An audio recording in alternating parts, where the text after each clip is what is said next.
Hi, I'm Heather Hubbard. I went from being a lawyer and partner at one of the largest firms in America to becoming an online personality and successful entrepreneur. I know what it takes to rise to the top. I also know all too well the toll it can take on your health and personal life. So how do you shine bright without burning out? How do you chase joy while achieving success? You're listening to the Hustle and Flow podcast. Welcome back to Hustle and Flow. I am your host, Heather Hubbard, and we are on episode 232. And we have a very special guest with us today. Dr. Kim Harms has been around the block in life. Those are her words, not mine.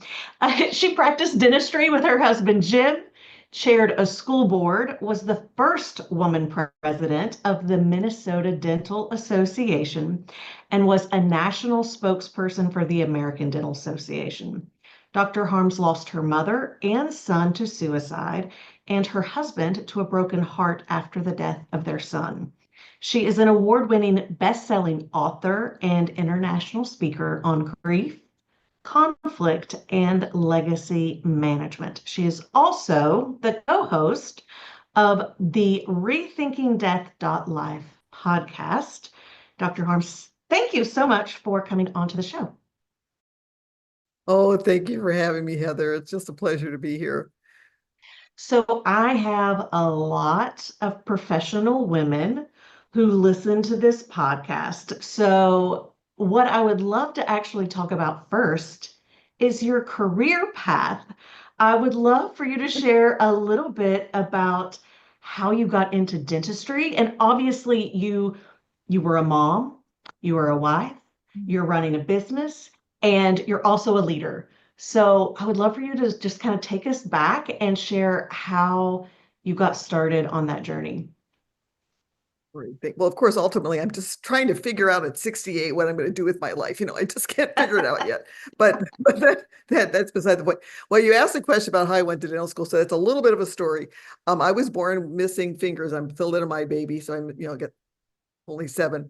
And I started school at the University of Maryland a month after my mother passed away, and she took her life through suicide. So I was not in a really good spot. But I met this really cute guy. His name was Jim Harms. And he wanted to go to dental school, and I was a zoology major, so it kind of fit. So I thought with my, please do not use this as an example. This was the 70s, but I thought, maybe if I went to dental school too, I'd have a good job and he would marry me. That was my thinking. So remember, I started at 17. I was young and foolish. So that usually doesn't work. It just happened to in this time. So anyway, so I went to my advisor. My grades were good and everything. Went to my advisor and said, I kind of want to go to dental school, but I only have 7 figures. What do you think? Will they take me? And the advisor at that time, again, this was the 70s, he sat back in his chair with this big cigar. It was a whole different era. And he said, well, there's no way they're going to take you to dental school. You only have 7 fingers. What are you thinking? And then I thought, oh, darn, I'm going to have to find another way to get Jim to marry me because, that's not going to work. So I was leaving his office. And just as I was leaving his office, just as I was closing the door, he said something that changed my life. He sat back in his chair. He put his feet up on the desk. He was smoking his cigar. And he said, but maybe if you were a man, they would let you in. Whoa. I think I was 18 by this time. I was 18. You don't say that to an 18-year-old. You don't do that. So instead of changing careers, I changed advisors.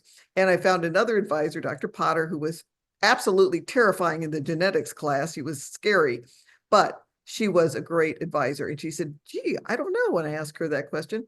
Let's find out. So she sent me up to the University of Maryland Dental School, and I found out that one hand goes to dental school, one hand holds a mirror, and I had very good mirror holding skills in this hand. So it worked out. And so my plan worked beautifully because not only did I get into dental school the same year that Jim did, we got married before I went. So I had this fabulous plan. That's not the way to figure out how to go to dental school. And now half of the women in those days, maybe 2 or 3% of the women in dental school were women. Nowadays, it's half. So things have changed. So please don't use my example. It just happened to work in this case. But when I was in dental school, we were in the public health service. My husband and I were commissioned officers. We got scholarships in dental school to be commissioned officers in the U.S. Public Health Service. So I had my first few years was in the public health arena. And then my husband and I started our practice in Farmington, Minnesota. And then I was in the private health arena. And we were having some issues in our state with some insurance companies that were doing some interesting things. And nobody could really talk to the representatives of the state because they were all managing care in a public health setting, and there's a certain language you use. So I just kind of said, hey, why don't you try using this language? And then I was grabbed the Dental Association, and I moved up the ladder really quick, and then became the first woman president because I had that language, the ability to speak public health and private health, and to both types of people. And there is a difference. Unfortunately, there's a difference between public health and private health care in the U.S. So obviously this podcast is called Hustle and Flow. And I think one of the things that a lot of women are constantly trying to figure out is how to not just balance it all, but also have a flourishing life and, have their own life outside of just their career and their families.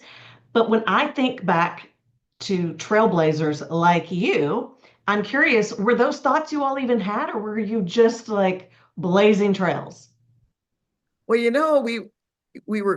I was going to school during the age where women could do anything. And I remember I was 8 months pregnant, almost 9 months pregnant with my first daughter. And I drove up 70 miles to Chicago to spend a night in a hotel by myself to take a class on implants somewhere. And I was like the only woman there, and I was like ready to drop a baby. And, I thought, oh, this is just, I didn't quite realize that there was a lot more work to this. And, we didn't realize this stuff. You guys are much smarter now than we were during our generation. But the wonderful thing was that really cute guy also happened to be a great husband because he was very supportive of me working within the Dental Association. And I was the first woman president, not only in Minnesota, but in the upper Midwest. We had a group of 4 or 5 states that we were considered a district, and I was the first woman president there. And in those days, there was a lot more pomp and circumstance surrounding the big meetings. There'd be black tie, and they'd get dressed up, and you'd have all these things going on. And they didn't really know what to do with me because as a president, I would visit the other associations. I'd go to Iowa, I'd go to North Dakota, South Dakota, Nebraska. Those are our little group. And I was the first woman to do that. It was always men with a wife. So they kind of had their system set up. And now all of a sudden I show up, they don't know really what to do. But they were absolutely wonderful, I have to say. And my husband, we had 3 children that were relatively small. So he would stay home with the kids. So I'd be by myself most of the time.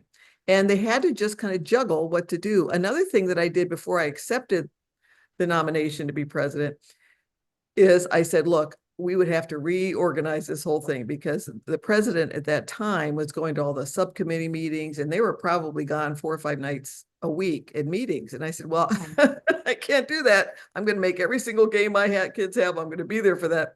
So I said, I will be there for the board meeting, and I will take a call from the chairs of these other committee meetings for anything that I need to be involved in. So I'll be involved. You can call me anytime. But as far as going to meetings, and we didn't have Zoom, or sorry about that, we didn't have Zoom or any of those things at that time. So we had to just kind of be there. So I just changed the way things were done, and they agreed, and they accepted, and they changed, and it was really a wonderful time. But I did need to learn how to work around people because there were things in place where there were control stations, where there one person had control of this and they didn't like to have new ideas or shifting ideas. And because I had a public health background too, I had a little more knowledge in some areas they might not have. So I learned to just gently work around them. There was a lot of working around, and it worked. And I ended up having a very successful year. But I think that was the key, is I had to just and also the big thing is, this is huge, I did not take offense. I took information and I reacted to the information, but I did not take offense. And I think that's so critical, to be kind of inoffensive, to do what needs to be done, to take care of if there's an issue or there's a roadblock, take care of the roadblock, work around it. But I didn't take personal offense. And I think that really helped because I didn't get angry at anything. I just kind of, well, that's not going to work.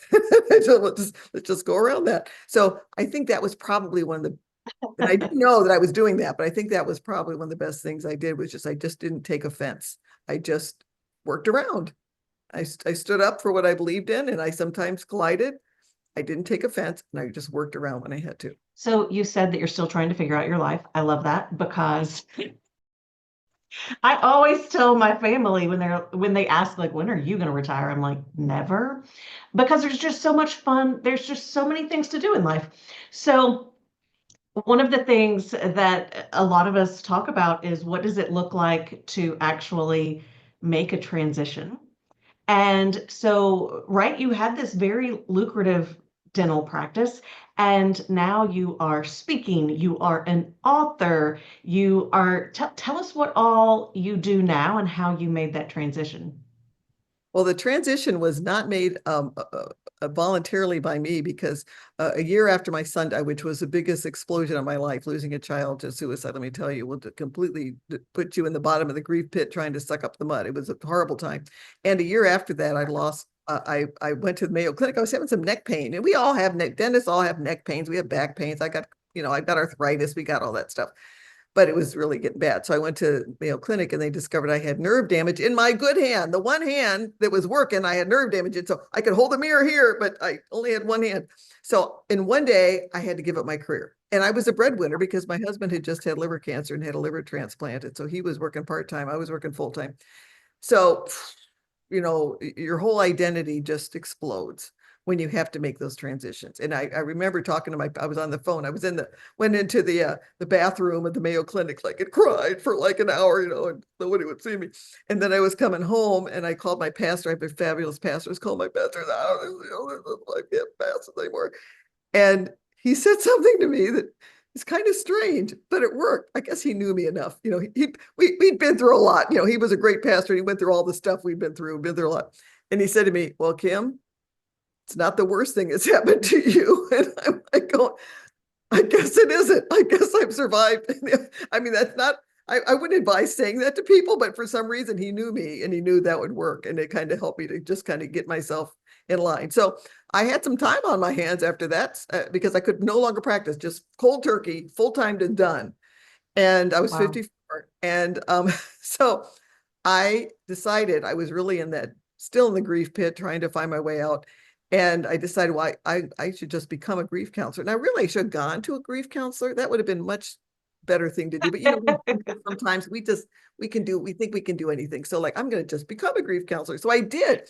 It was really a good thing. As it turned out, that first year, so I practiced for 3 years, and then I just let my license go or my certification go because I wasn't ready yet. I would take care of people and I would I think I would help them and I would help them, but then I would go back down in the grief pit because I wasn't healed enough myself. And it's kind of like take care of your own oxygen before somebody else's. And I found that and I could do it now. In fact, I coach widows and I work with widows groups now. I can do it now because I'm out of the grief pit. I can see light. But at the time when I was still in the grief pit, when I was trying to help someone else, I would take on their concerns and I would go back down. So I had to work that out. So I was a grief counselor for a while. Then I decided I was going to be a porcelain artist, and I did that. It was really fun. And then my daughter decided, I have two remaining daughters, and they both, instead of going to dental school, as we had a practice for them, we were all set. We thought, like, this is our dream. They're going to come and go to dental school. They're going to go to dental school and they're going to come and take over our practice. Our life will be worthwhile. Well, they always said, no way, we're not going to go to dental school, mom and dad. So they became lawyers. But what happened was, which is so funny, is that when my daughter was managing our practice, as my husband a couple of years later sold it, and she was managing that, she said, Mom, I love taking care of this contract in dentistry. I love the contracts in dentistry. I'm doing family law now. Dentistry is like family law, except there's no kids.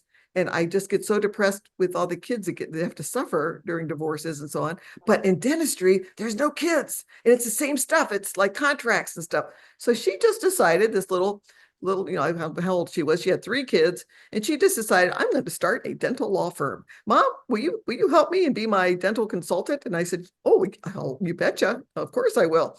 And so I did, that's when I started speaking. I started going out and speaking, doing a lot of dental speaking. And I spoke on grief, conflict management. I became a mediator, or a civil mediator. So I spoke on grief, conflict management, and legacy, building your legacy. And so over time, as time progressed, I was doing that. And then my husband passed away. So his heart finally broke after, all that time.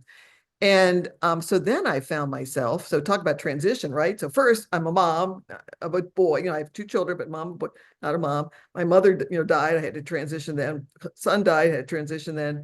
Now I've lost my job. I'm no longer a practicing dentist. What the heck? I can't make a living. Had to transition there. And then when my husband died, I found myself in that horrible valley between menopause and death. I was a widow between menopause and death. And we kind of society kind of writes us off. We're between menopause and death. What the heck?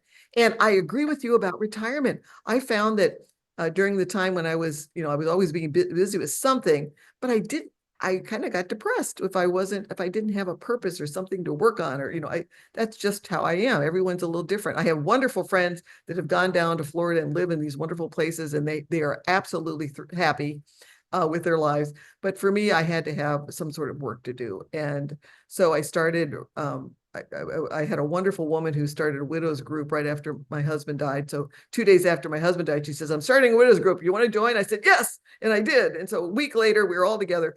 And we wrote a book called Naomi and the Widows Club about this group and how to help each other through times of sorrow and grief. And 75% of women that are married will become widows. So I am not in a small group. As we age, more and more of us become widows. And so that became kind of my passion, is what can I do to help widows? What can I do to help us find our sense of purpose, find our identity, combat loneliness, because all of a sudden you're all by yourself. I mean, if I go out to the store, nobody knows. I went to the store, and I remember one time I come back from the hospital and I was sitting in my bed, and it was during COVID. So my kids couldn't come back and forth because you couldn't get around then. I was in my bed and I was going, and I just widowed a couple of months. So that was part of it too. And I'm there going, if I died, how long would it take for them to find the body? And then I even went further, because you go deep in these things. And then I thought, well, I don't want to be too smelly. So I wonder if deodorant works on a dead body. I mean, I really you go to crazy places when you suffer from grief. And so I got down the wormhole in that. So I just realized we need to take a look at this time of our life and realize it's a fabulous time to recreate yourself, to find your passion, and to go with it. So then I've written 3 books already. I'm on my 4th one now. And I've been speaking all over on grief and death and dying. And and I have widows groups that my real passion is working with widows, and I'm getting my coaching certificate. So I'm a death doula and life coach. So I got both. If you have a podcast called Rethinking Death Life, you need to be life and death. So I'm death doula, life coach. And I really am living a wonderful life. And now I've just moved half-time. So I have half of my grandchildren down here I can just spoil and go to all their games, and half of my grandchildren up in Minneapolis, and I can spoil them and go to all their games. So life for me now is full, but it takes work to do that. It doesn't come naturally. Our natural inclination is to just kind of go down that retirement hole, and you feel like you don't have a purpose. And we do. I'm still here, so I still have a purpose. And I just like to send that message to all your listeners. You're still here. You have a purpose. Thank you for sharing that, because I know a lot of people need to hear that. On grief, because as you're sharing, I mean, obviously you've experienced a lot of different deaths, which causes grief. But I also think sometimes when we think of grief, we just think of it in terms of death. But obviously you had a husband who had cancer, and you were born, right, with the 7 fingers, which I'm sure has created a lot of different issues. And then you had to stop practicing. And so even like losing your career, your identity in many ways, like overnight, I suspect that actually had a lot of grief that went with it as well. Right. Anytime you lose something that you're an expectation, and what we do is we plan, like my plan for this time of my life, we had built a beautiful dream cabin on a lake in Minnesota, right on the Continental Divide, with clear water and just gorgeous. and we were gonna, and we kind of put everything we had into that building, right? And we were going to retire there. And then the grandchildren would come and visit. And then we'd pass that cabin on from generation to generation. That's what our plan was. And of course, none of that happened because Jim died. And Yeah. it turned out my children, we kind of built a little too big. It was a lot of upkeep. And my kids said, Mom, we really couldn't maintain the cabin. We just have to sell it when you died. So I sold it last year, and which gave me the ability now to come down to Kansas City half-time. But our plans, the plans that we make can go up in smoke. And so I think the biggest gifts we can give to ourselves and to our children is to build resilience and emotional wealth to pass on to them. So I'm trying now, my focus now is to take all these beautiful, I have 6 grandchildren and my daughters, and try to build emotional wealth, try to let them know how much I love them now, try to show them resilience, through my example. I've got all of my documents in order. My book is Are You Ready? How to Build a Legacy to Die For? And it has the back part of it is a complete guide to everything you need to have in a book, so that when I die, all my kids will do is get one book. Everything is in there. My titles to my car, the every item that they need to take care of things after I die is in one book. But I also included Valentine's in that book, because the first Valentine was delivered after St. Valentine's death. Most people don't realize that. It was a posthumous Valentine. So I thought, why aren't we doing that now? So I write Valentines all the time to my kids, and I stuff them in their envelope. So when they open that up, they take care of all my stuff. They take care of all of the things they have to take care of. They will find letters and Valentines for each one of them, including my son and my daughters, my son-in-laws, all my grandkids, in that binder. So they will know without a doubt how much I love them and how much I value them and how proud I am of them. And I think those are the legacies that we need to think about as we're living, to leave to our loved ones. When we talk about emotional wealth, and I love that concept, I know so many people resist even getting a will, right? Because they have to think about their own death and they think it won't happen to me. But when we think about, and obviously this changes based on if you have children and how old they are at any given moment. But I'm curious from your perspective, like when do we start thinking about the emotional wealth that we are generating for our family, and how and when we go about starting that process? I'm assuming you don't think that it's necessarily later in life, but that we can all start doing that now. Well, death comes unexpectedly. My son was 19. I mean, so I realize you can lose, we could lose our lives at any time, which is, a sombering thing to think about, and nobody likes to think about it, but it's true. We are very familiar with the concept of buying life insurance. Most of us have life insurance, right? If you're going to buy life insurance, then you need to have that emotional insurance plan in place, which means that if you know you're going to die, you have to think about what are people going to do after I die? How are they going to take care of things? Do you want to leave a mess? And that's your memory of you, that you left, a farmhouse full of stuff packed into all the closets, and I'm kind of got a little hoarding tendency myself. I like to keep things.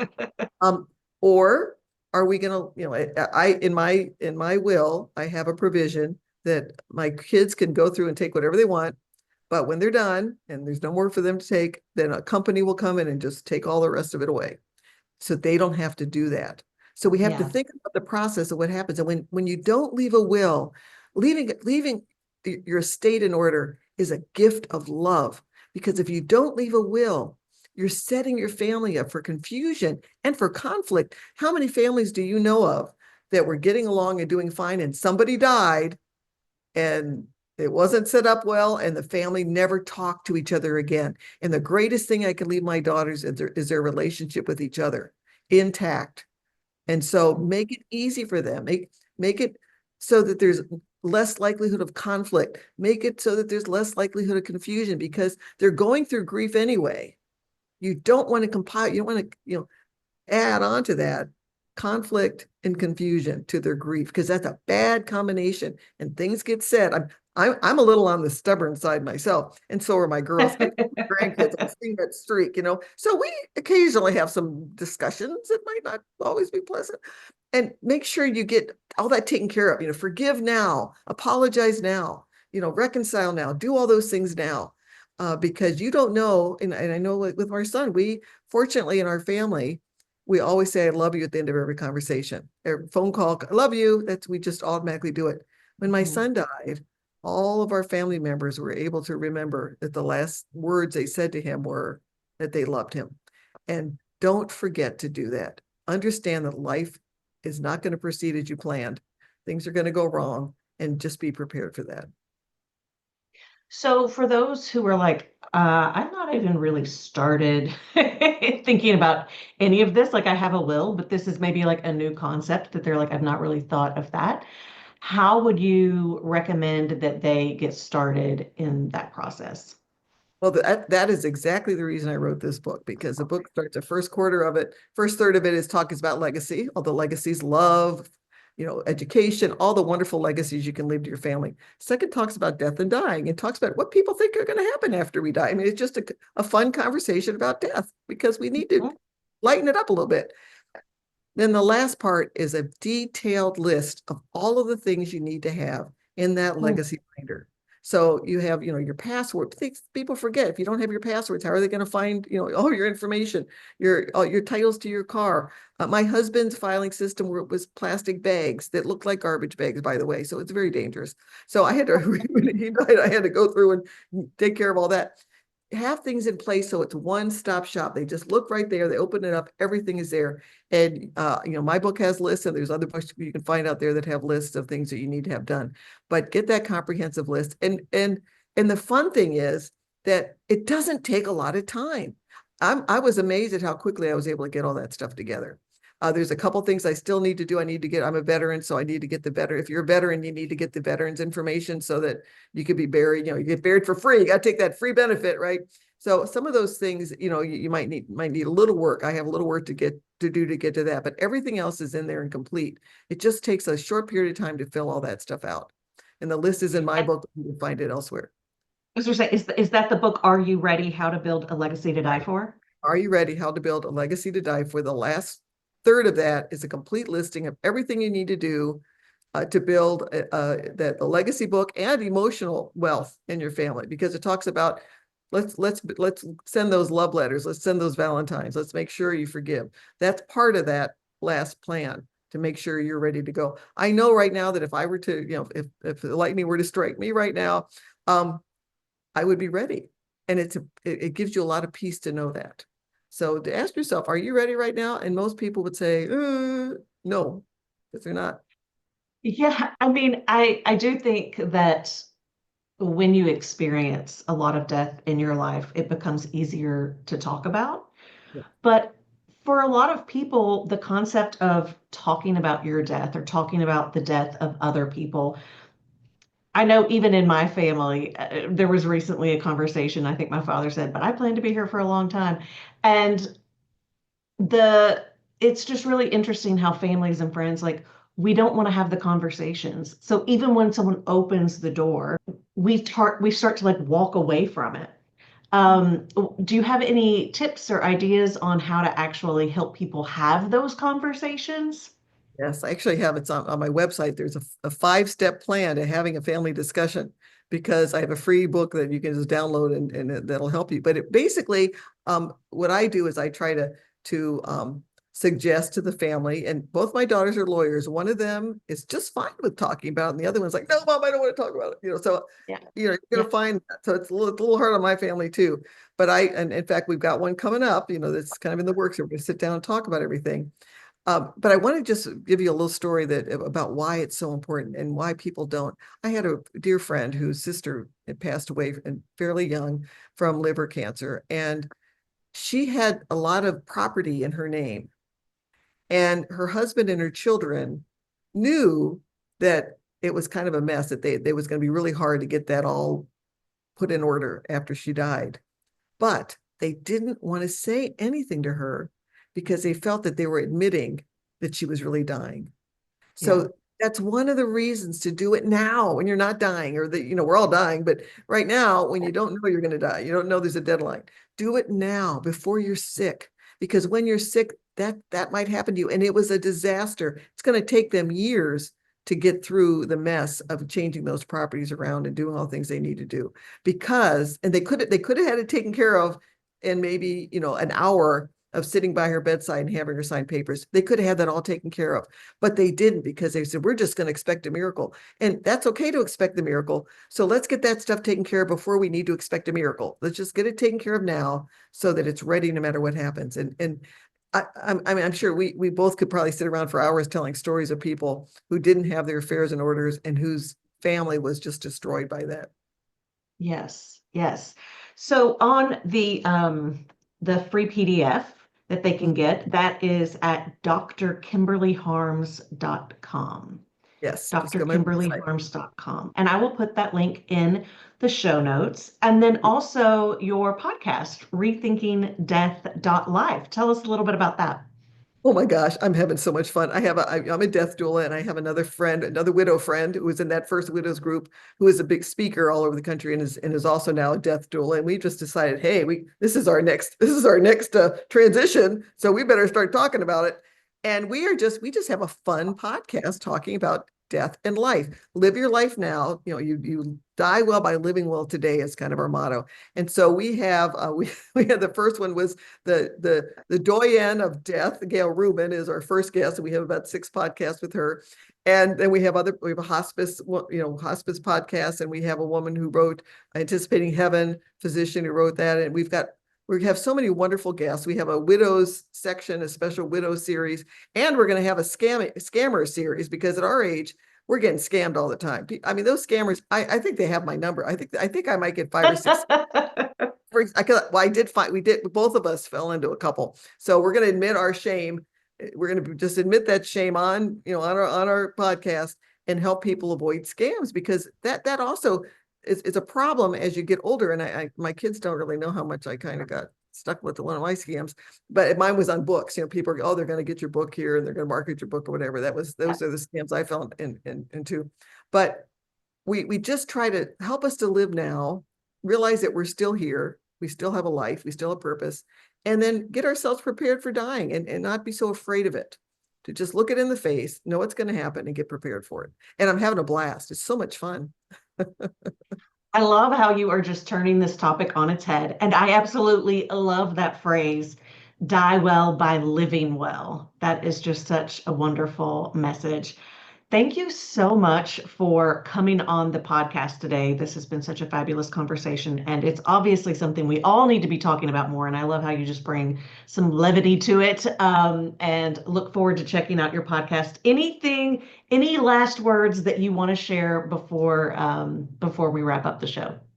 Yes, I think one thing that I would like to share with everyone is when you're in that grief pit, because, when you're 75% of us become widows of women. And as we get older, we see the people around us going, because, you either die young or, you die old. If you're older, you lose all the people around you. And so I see a lot of grief. I see a lot of people in the deep throes of the grief pit.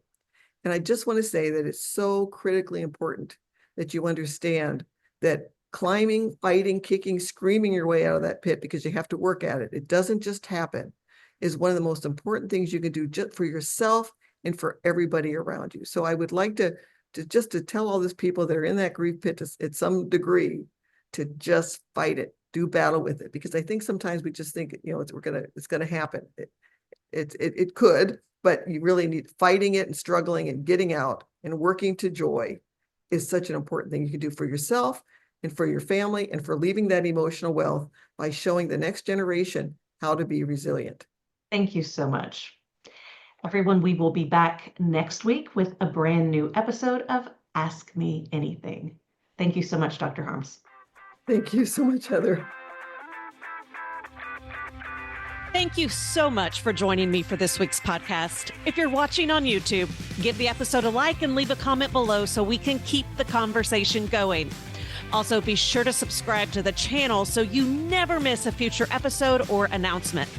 Listening on Apple, Spotify, or another podcast app, you can watch the video and join in the after show conversation by visiting hustleandflowpodcast.com.